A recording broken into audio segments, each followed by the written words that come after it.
Welcome back to Explain CAD. In this tutorial, we will know about pack and go feature in SolidWorks. I create this simple assembly for training. Now, if I change its name from Steer and Cap to S1, first of all, we have to close this SolidWorks file. Don't save. Then I open the assembly. Now here, Steer and Cap is not existing because we change its name from Steer and Cap to S1. It shows some errors. So for that, again, I close the assembly. Now select this part and rename it from S1 to its original name, Steer and Cap. Now I open the assembly. Now this Steer and Cap is exist here because this part name is linked with this feature manager tree. We can change its name by selecting file, and here is the option pack and go. Select it. From here select the include drawings, include toolbox components, include surpassed component, include simulation results. These are the files in the folder assembly 1 part 1 Steer and Cap. The location of folder, save to name.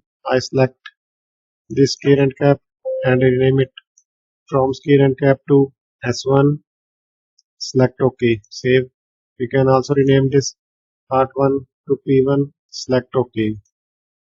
Assembly 1, rename it SP1. Here is the option select and replace. Select it. You can also customize the name from here. Type here name Steer and Cap. Replace its text with S1. Replace, close. Either you can select it directly the folder, any folder where you want to save this file. You can also save it zip file. Browse the location of zip file and then select save. It will take some time. Now this is the zip file, sp1 zip. Select this file, extract here. Now open the assembly.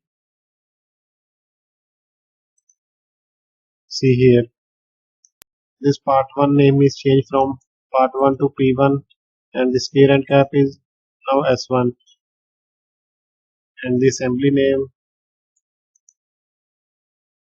SP1. By selecting pack and go feature, you can easily customize the name of these parts and assemblies.